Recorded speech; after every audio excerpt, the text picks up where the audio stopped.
I'm back at the barn. You can see I've been doing some painting on the barn. It looks a little more red than it used to, take my word for it. And on the front of this barn there is a window.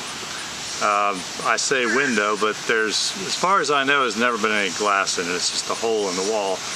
I've agreed to build a frame for this window and put some glass in it to kind of protect it from the elements. So that's what we're going to do. But first I'm going to need to put some of my tools back together and make the shop a little more useful. So I've got the table saw almost to the point where I can put it back together. So I just need to clean up the top, assemble all the parts, and get this thing running again. So let's get doing that.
Until I get another table built, this is the biggest surface I have in the shop to work on, so I thought I'd put these wings back on it. It's been a couple of months actually since I've been doing other stuff, rebuilding the barn. You can see that in a different video. I have been painting around the barn, scraping and painting to put new paint on the outside. And so this has been sitting for a while, and since I've cleaned the top, I mean, it's dusty, but it really hasn't gotten any rustier, so I'm happy about that. I will do more with this. I'm gonna sand it down a little bit finer, try to get smoother, put some wax on it and make it usable. But until then, I now have a bigger surface to work on until I get around to building myself some more components in this shop. Yeah.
This is 320 grit. I made myself a little sanding block out of a piece of 2x2. Wrapped it around there. I figure I've got 3 sanding surfaces until the thing's done, and we'll just work at it that way.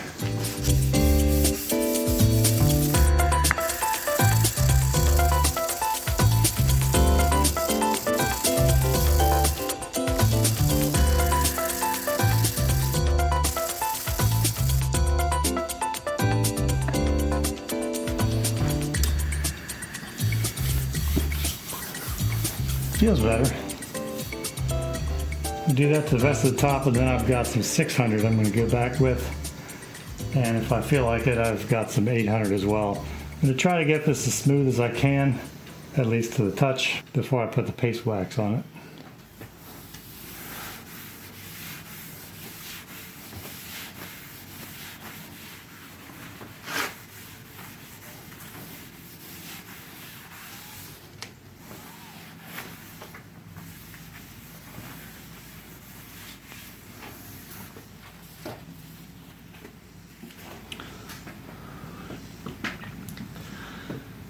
Now, make no mistake, I understand that the staining on this top is terrible.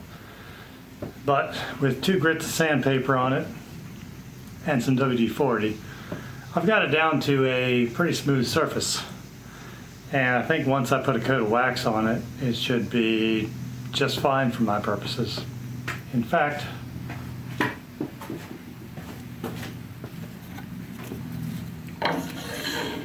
this would not have happened a little while ago.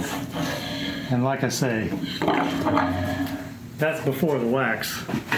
So I shouldn't have any problem once the wax is on the top, getting a board to slide very nicely across the top and not interfere. Add any additional friction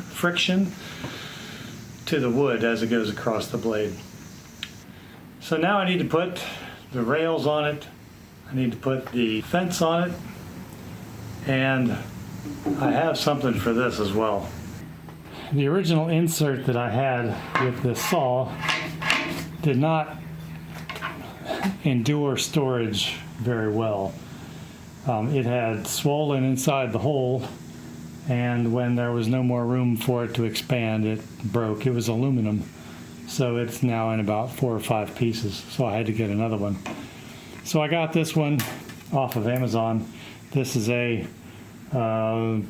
UHMW ultra high molecular weight plastic zero clearance insert that I still need to put in and adjust. I've gotten it in there and I've gotten it pretty level, but I have not, as you can see, cut the hole for it yet. So that's just going to be a matter of clamping down the sides, turn on the saw, bring the blade up through the insert. This one was off of Amazon, but it was Fulton Woodworking Tools, if you want to look that up.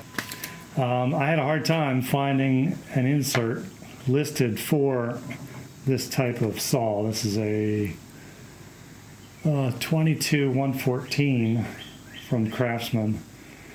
So that's why I had to research it and make sure that I found a company that actually had one for this, and surprise, surprise, fits perfectly well. All right, it's all waxed up and ready to use. Now I just got to put it back together and start building some jigs for it.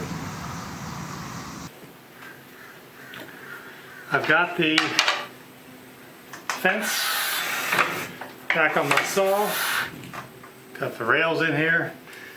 I even lined up the scale, so it looks pretty good. Now, I still need to take care of this insert, and I haven't done this for a very long time, and I thought maybe you would be interested in seeing it as well.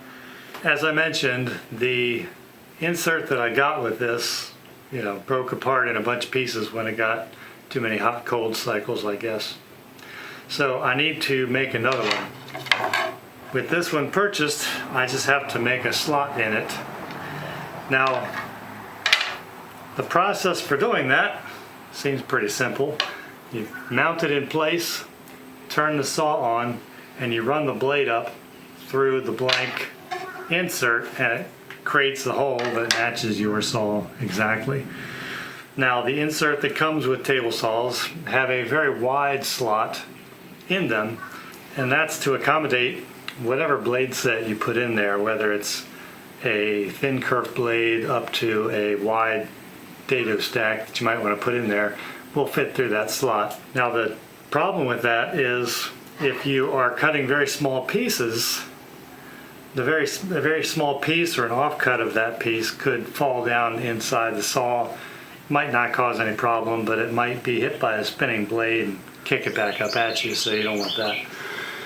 So what you do is you cut a what's called a zero clearance insert.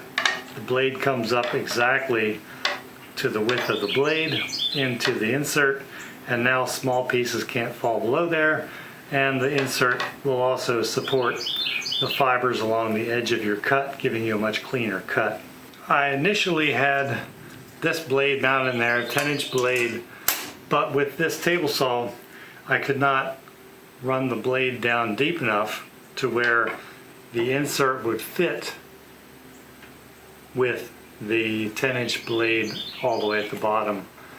So what I had to do was install a smaller blade. Now fortunately I had an 8-inch dado stack, so I just used the outside blade from that dado set, and it's 8 inches. So now this insert will fit down inside there flush with the dado blade installed, and now all I can do is I've got a screw that mounts in there that attaches this end. The instructions for the insert say to clamp a piece of wood all the way across, so there's no chance at all for this thing coming up when the blade's cutting through it. So I'll do that also, just to, just for safety's sake.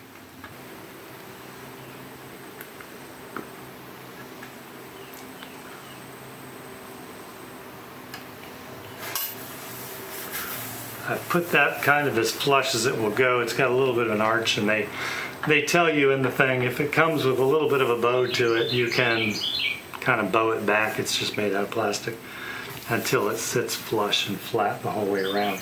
And I'll need to do a little more adjusting. They've got Allen screws in the 4 corners that rest on ledges underneath there, cast into the tabletop. So you just adjust those screws until this insert is sitting flush with the tabletop, so it doesn't have any resistance to a board going across it. So I will need to tweak that just a little bit more before I start using it, but for now it's okay for just cutting the slot. So I have a board here.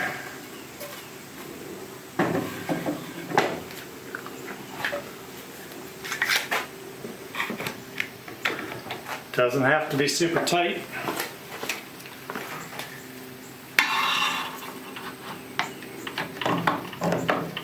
Just has to keep everything from flying.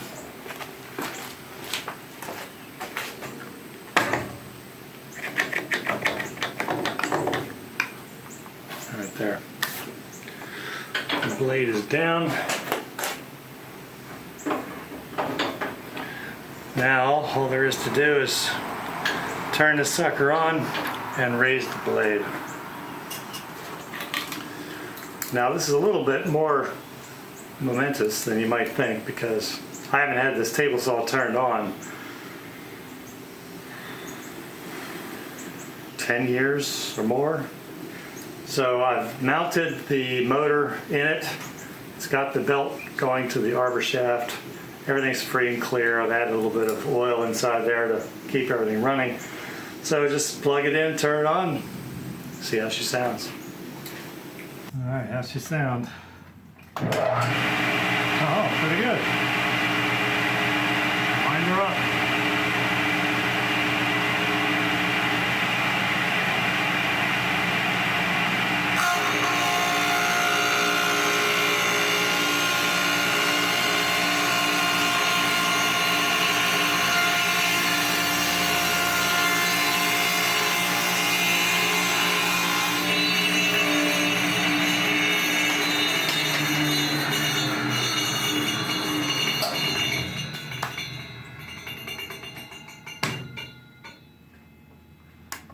See what we got.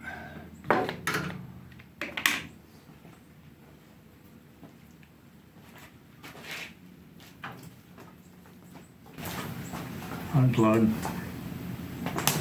Don't trust myself. All right, cut into the wood, cut into the insert, and it's not cut the whole way through, but what this means is now I can replace to my larger blade, and the larger blade has somewhere to go when I put the insert back in, then I can cut the rest of the way or leave it like this for now. And I should be able to get some amount of blade, there you go, up through there.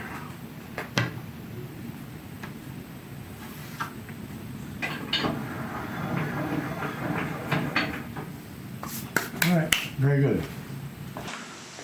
Now that we have the zero clearance insert correctly cut, now I wanted to double check all the settings on this table saw. In order to get a nice, true cut, safe cut that's not going to do anything unpredictable, the blade has to be set up completely parallel and straight and everything to all the rest of the parts on the table saw.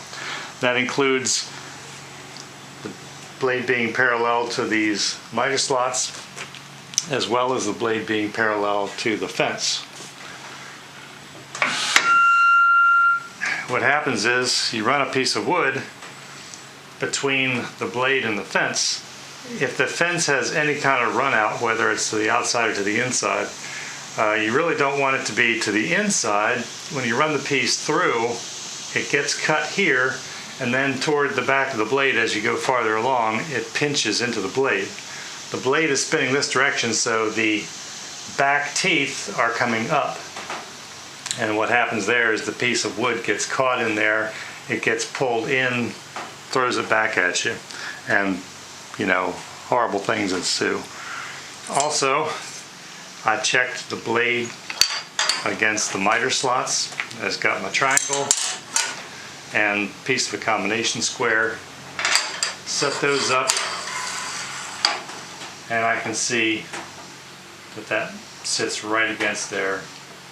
So I know I've got a nice parallel blade to this slot as well.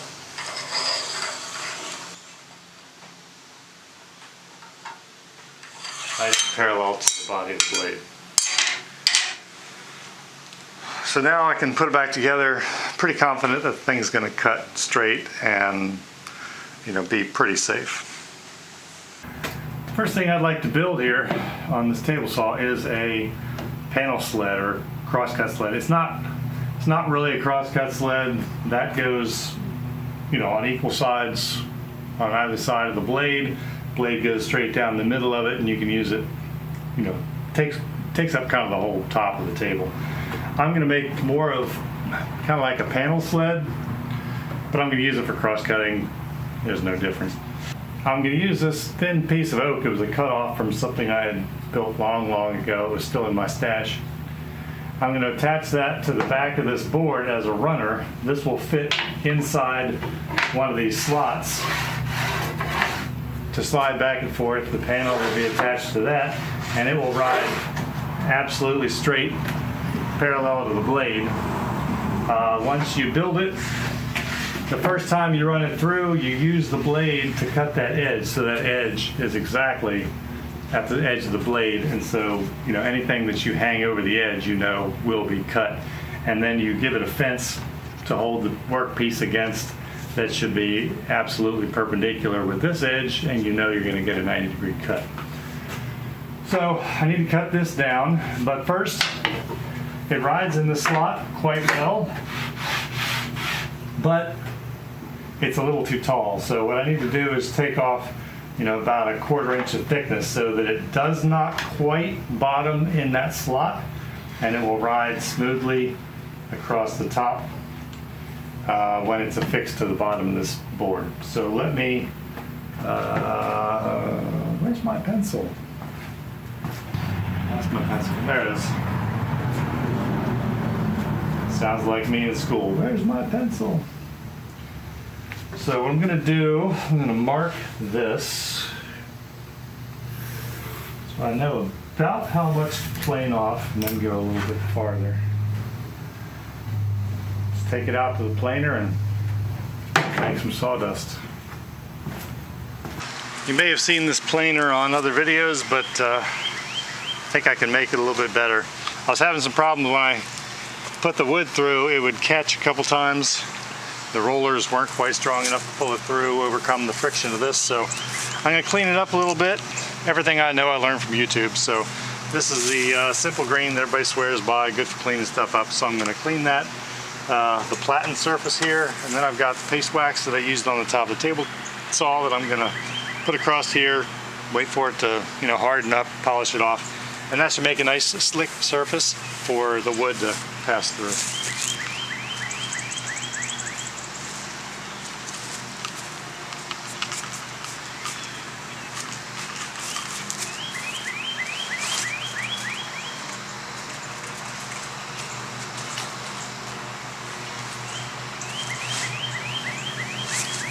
I've been planing stuff that you probably shouldn't plane. I put some pressure treated lumber through here.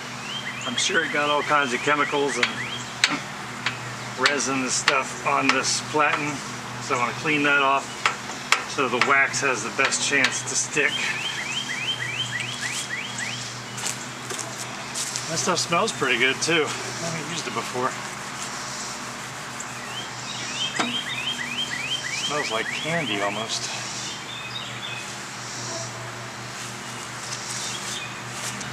Give that a millisecond to dry. I love how turtle wax still comes with the applicator.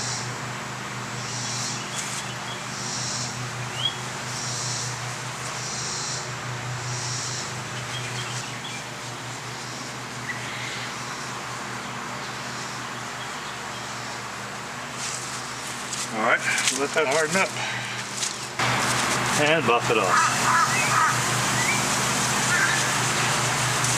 Oh, that is super slick.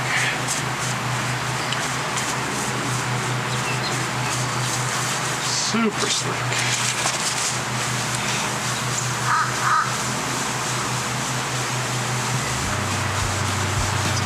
All right, that'll help.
That should be enough. Let's check it. And that should be good. Yep. It's in the slot, but it doesn't interfere with directly over top. Got a little room. That means it's not going to hit bottom when it's glued to the bottom of the board. So now I just have to cut this to length. I'll cut off what little bit might have sniped on the end there, and I will have a runner.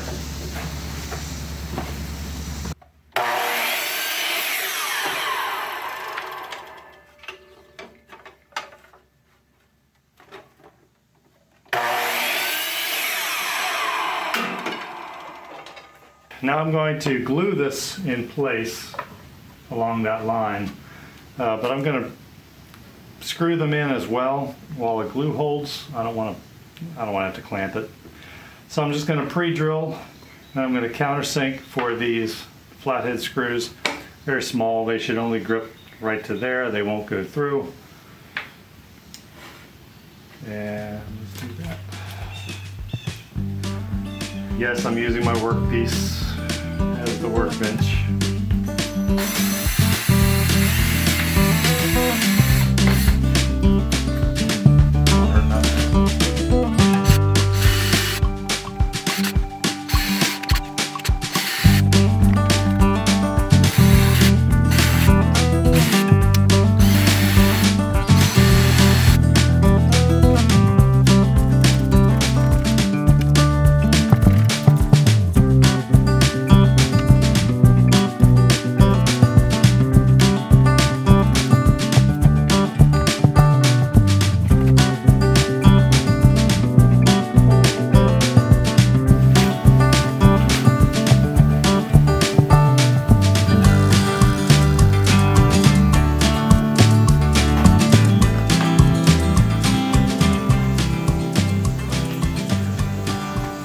placement of this matters a little less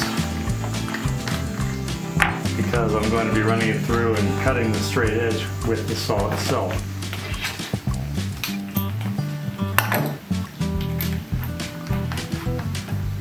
But I still want to get it close.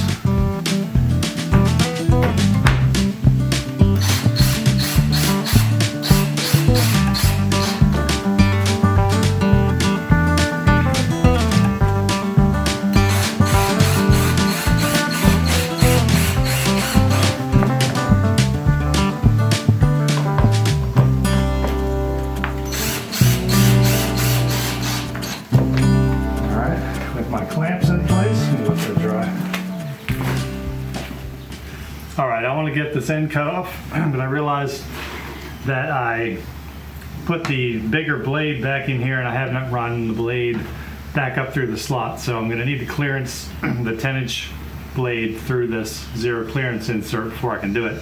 But I've got wood right for the top of it, so I might as well just bring that straight up through the board here while I'm clearancing this. I'm holding it down, I'm getting the cut that I need here, and then I will just pass it the rest of the way through.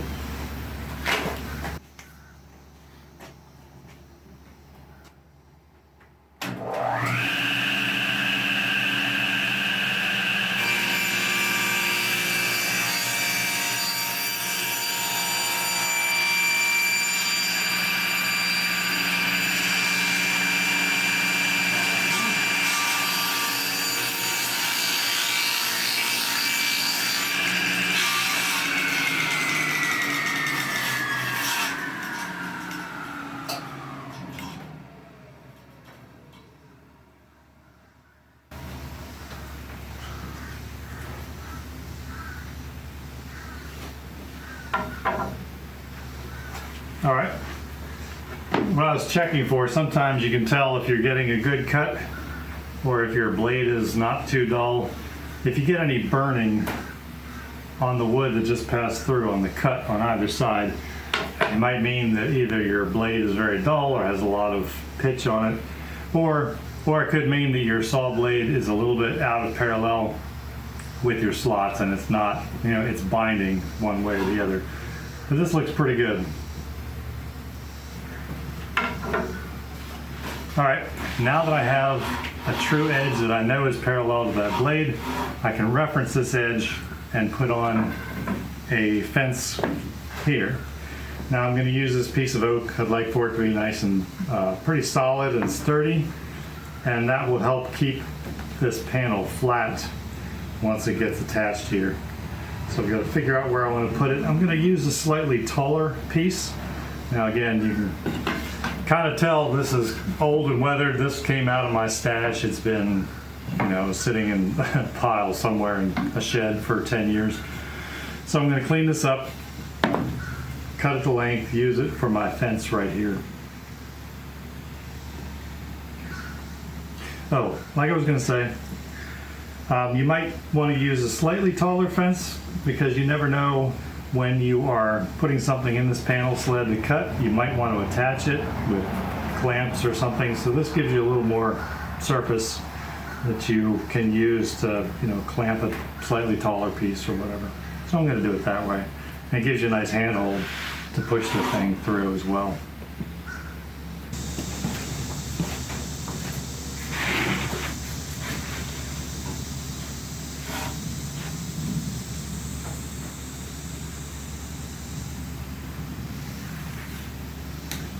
All right, what that should have done was given me a reference edge here. I made sure that the blade kind of drug the ruler the whole way across, and then marked the line down here to show me where to put my fence. I double checked this earlier. That's the lines on this board. I was double checking this square for square, so this is the better of the two that I have. So I'm going to trust it. So this will be my reference line for the fence to live.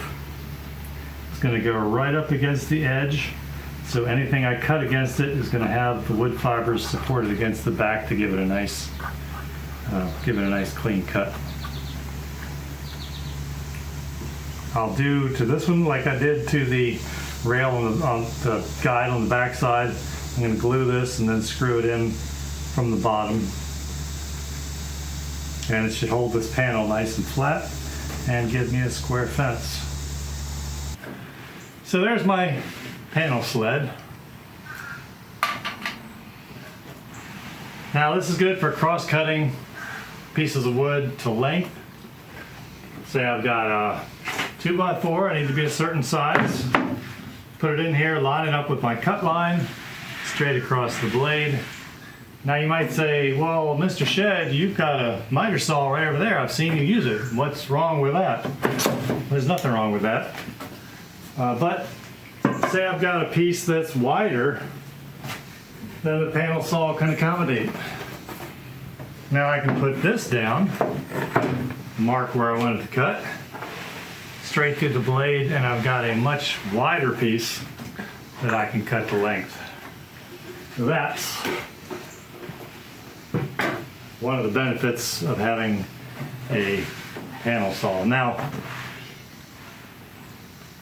the way I see it, different tools can be set up to do the same job, and that's fine. And it might depend on the job, and it might depend on the time you've got. If you've got a piece that you just need, cut quickly, go to the tool that does it the most quickly. If you've got a tool that is more precise and the piece that you're making needs to be precise, then you go to your more precise tool, the one that's easier to set up and get it more accurate. And I think for this, if I were going to do, now you wouldn't necessarily do 45s on this, but if I needed some, well, I guess you could do a 45. You set up your workpiece kind of like this, or you add some other type of, jig on here to hold a piece to 45 and then go through. And that's another way to do more precise cuts on a panel jig. So the next project I'm thinking about doing is more closely related to putting together these windows that I'm going to do. And that's creating a jig to ride on top of the fence so that I can cut ends of boards straight up and down. If I ran this across the saw, you can see that would be quite tricky to do. But there is a way to do it with a jig that you can attach to the fence, and I'm going to build that one next.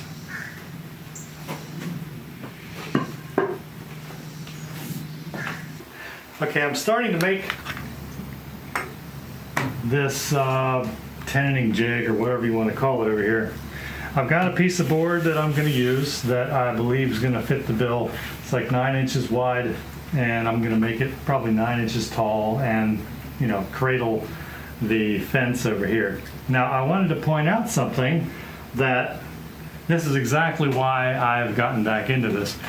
After having been away for like 10 years, I'm basically a beginner at this point, and by relearning all the things that I've forgotten how to do, this is kind of what I want to do with this channel, is to show myself relearning all of these little things.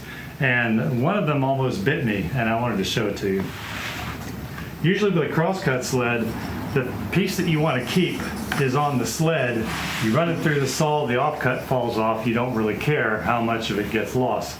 Now with this piece, what I want to keep is the part on the other side of the blade.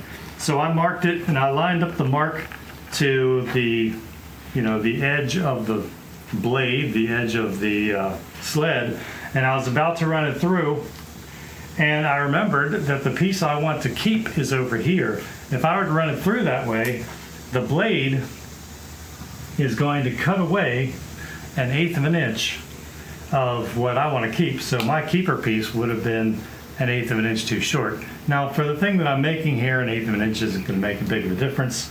But if this were a more critical part on a different piece, I would be very upset to lose that 1/8 of an inch. So what I need to do is to line up my cut mark to the outside of the blade, or inside, however you want to look at the part closest to the fence.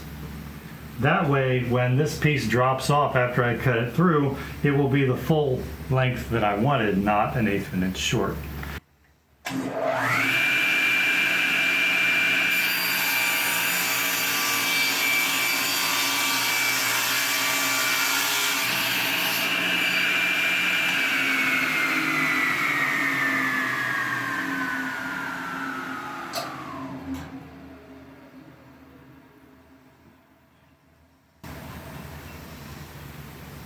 No blade break on this saw, so the spin down time is quite a bit.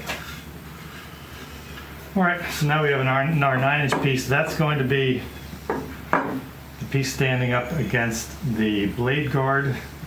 What this is going to do is allow me to take vertical pieces like this and cut the end grain. Well, it's not end grain on this piece, but you think you know what I mean. I'll be able to stand these up. By having a fence this tall, I'll be able to clamp the boards to it, so when I run them through the saw, it's going to hold it still. It's a whole lot better than trying to run a workpiece here and getting your fingers a lot closer to the blade. So this is going to ride along with the workpiece, and I'll have all of this to be able to hang on to. It will go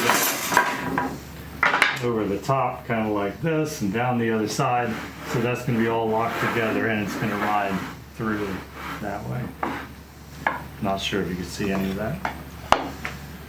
Okay, I didn't really show much of that, but honestly there really wasn't much to show. I'm just waxing the last couple of pieces.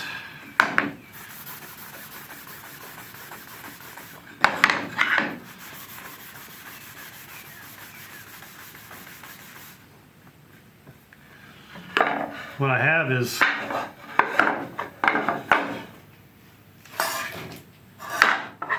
these guys straddle the fence so that it can slide past the blade. Let me screw these back in here.